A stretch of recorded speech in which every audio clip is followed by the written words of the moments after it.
چې زی زی نو ابازو لبرازي. خو پدیا سندره په حقیقت کې چا لیکلې ده؟ نو ټول نه پهله خو دا سړی به خپل ذات له ترجیح ورکوي. خبرو کې چې خبرې هم کوي که نه نو زه یا زما یا مونږه زما که نه.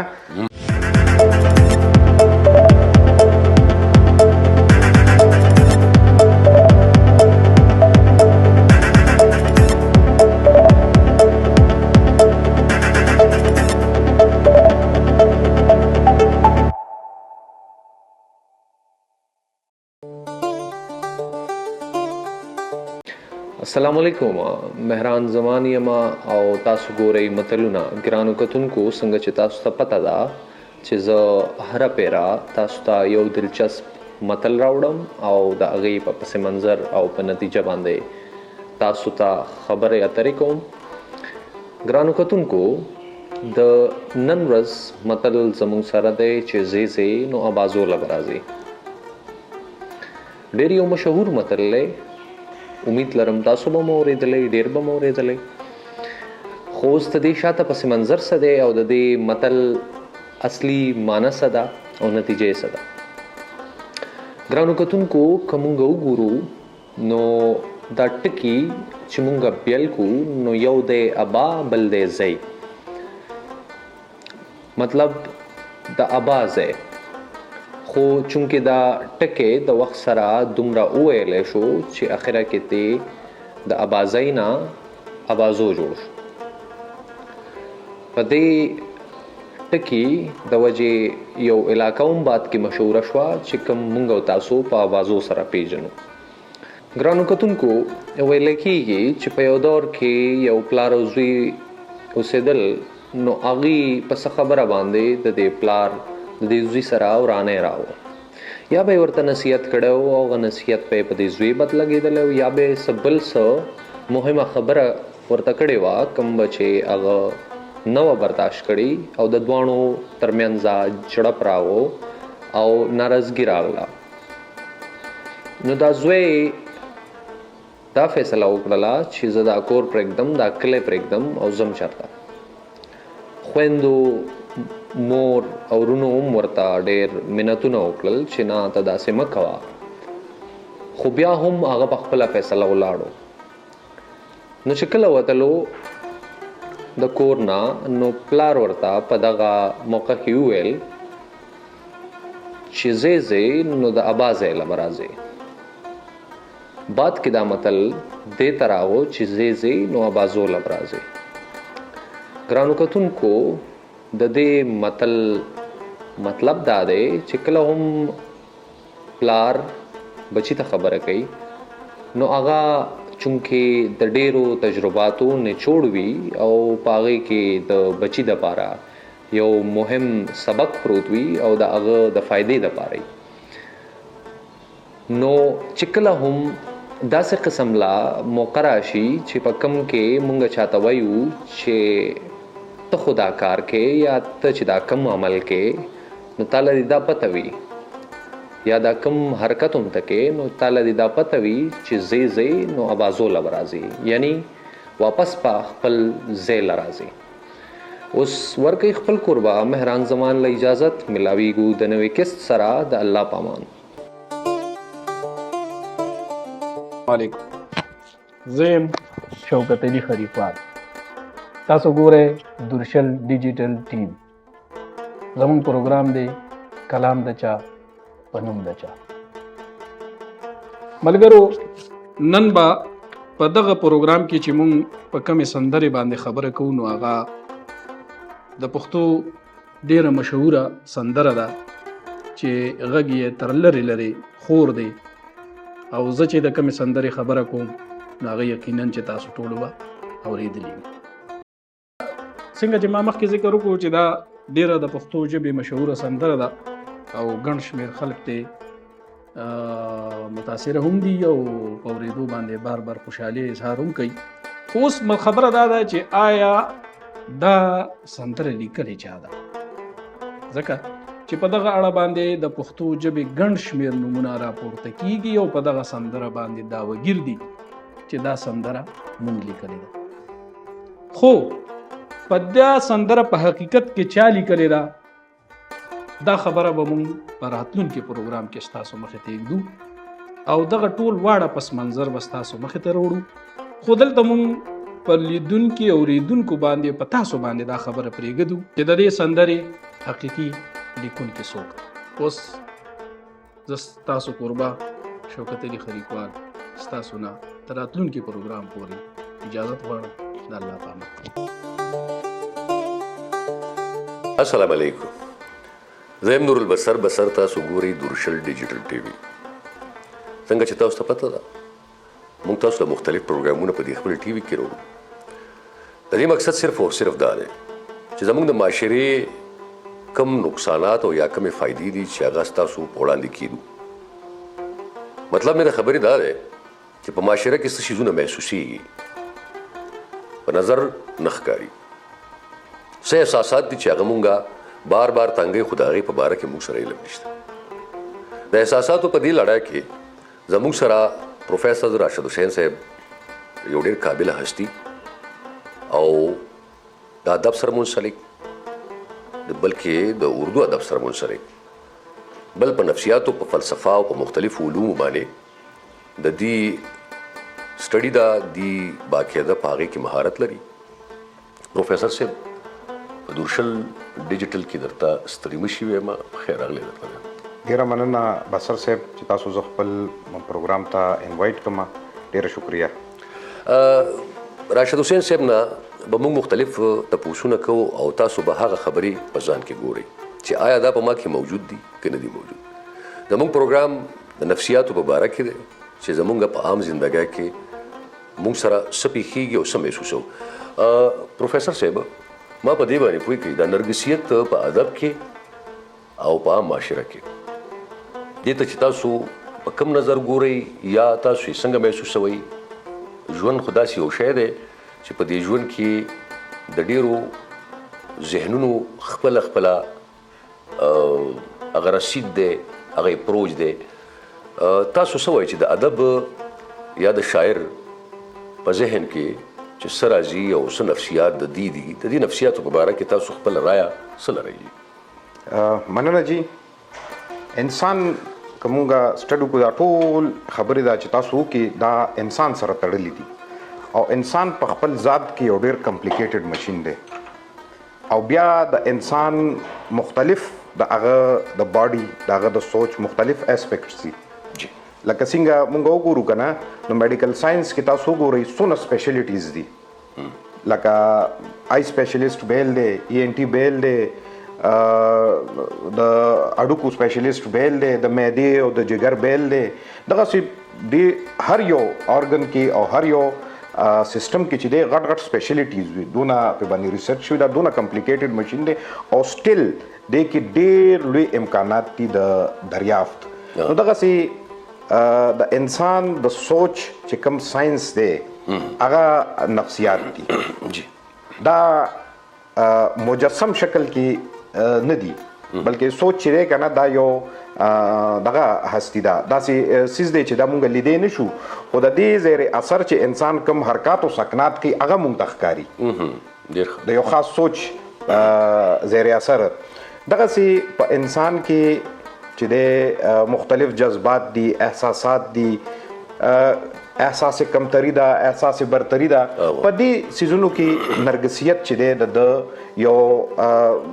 جدید نفسیات ورته یو بیماری ده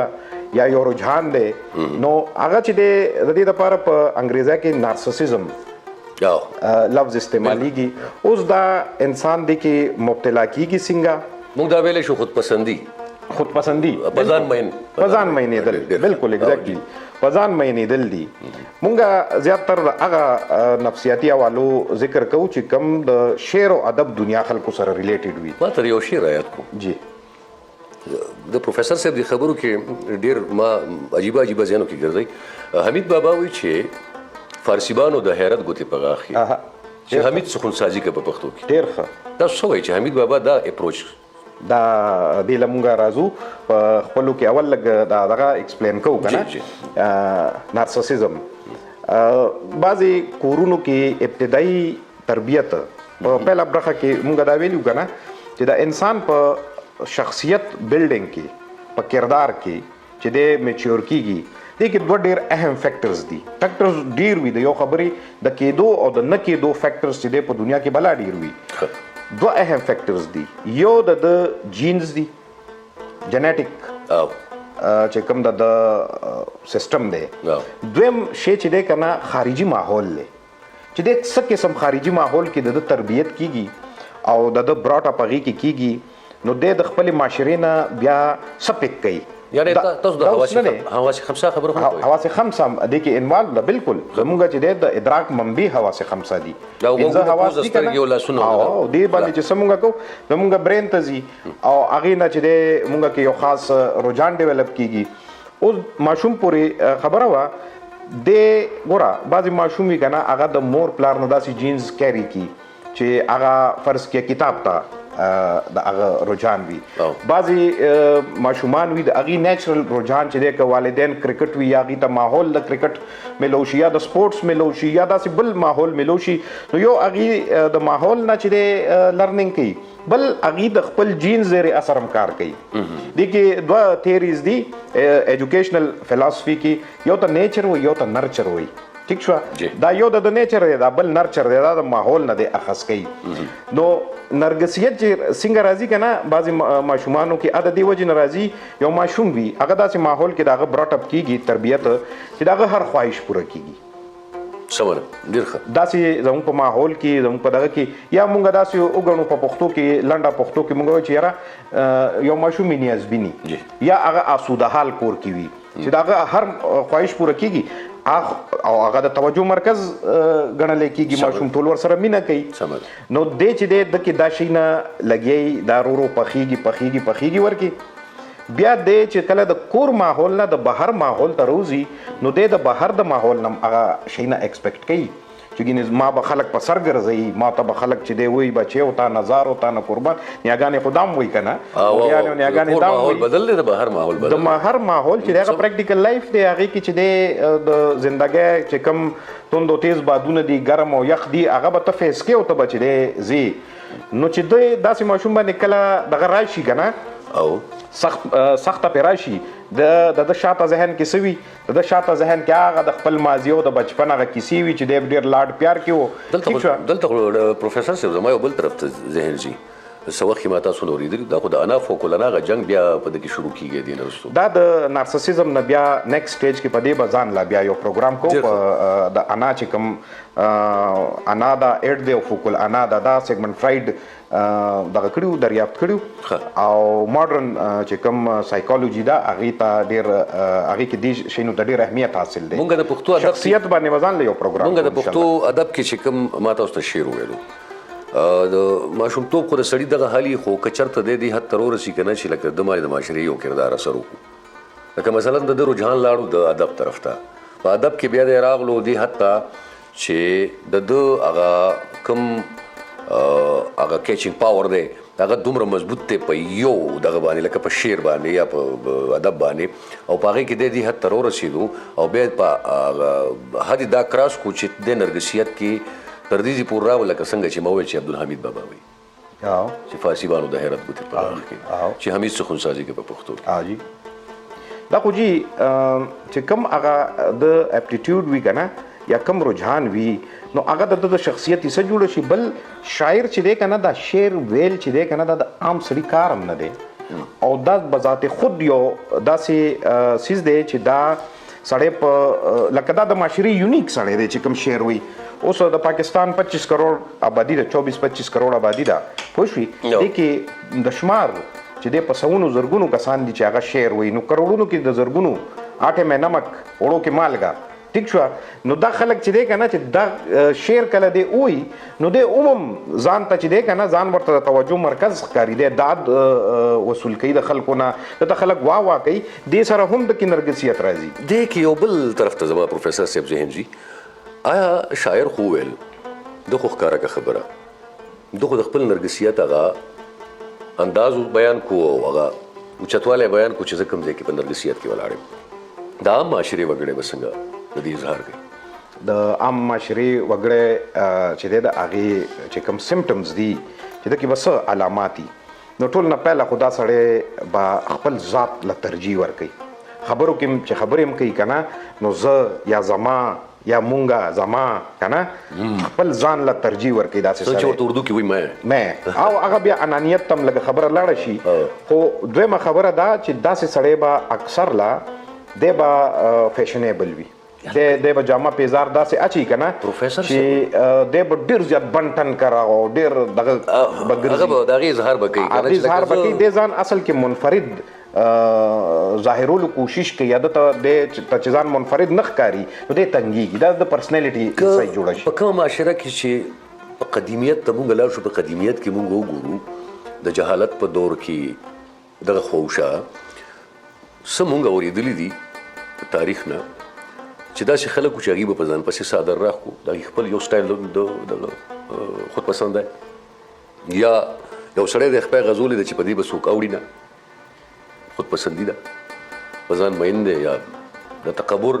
هغه حد ته رسېدلی زه راځم یو بلې خبرې ده پروفیسر صاحب خو د هغې نه مخکې یو بله خبره کومه چې رحمان بابا وایي چې خوشحاله او دولتا مې غلامان دي زه رحمان په پښتو ژبه عالمګیر یم دلته کې د تکبر او د فخر په منځ کې چې کوم فرق دی دا به څنګه معلومیږي پروفیسر صاحب چې هلک دی وایي چې خوشحاله او دولتا مې غلامان دي نو د فخر وکړو که د کبر وکړو ښه کوېسچن هم وکړو تعالی چې دی دا د شاعرۍ یو لازم حصه ده یو صنعت دی چې هغې کې شاعر خپل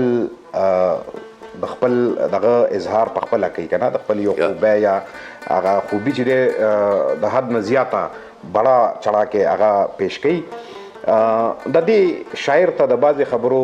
چوټ هم شته دی هغه سره رعایتونه هم شته دی شاعرانه رعایتونه هم شته اوس تاسو وایي چې نرګسیت او چې کوم ته مونږ عرف عام کې تکبر وایو نو هغه نیګیټیو دی که یو سړی خپل تعریف وکړي او پازیټیولی وکړي یا په یو پازیټیو خبره کې وکړي یا هغه داسې چې هغې نه معاشره کې څه بګاړ نه پیدا کېږي یا د چا جذبات احساسات نه ډیمیج کېږي که نه نو دا پازیټیویټي کې راغو او یو داسې خبره چې هغې نه د چا جذبات احساسات د چا انا هټ کېږي یا مجروح کېږي یا د هغه ته متاثره کېږي نو دا بیا مونږ په نیګیټیویټي کې یا تکبر کې شمار کوو یقینا رحمان بابا یو ډېر عظیم پښتو شاعر او یو صوفي و نو یو صوفي کې خو چونکې دغه حواله نشته هغه پازیټیو حواله ده او لفظیات هم دا وایي چې دې کې مثبت حوالې دي نو دا به مونږ چې دی په تعلی کې کاونټ کوو او تعلی بیا په نرګسیت کې کاونټ ډېر ښکلی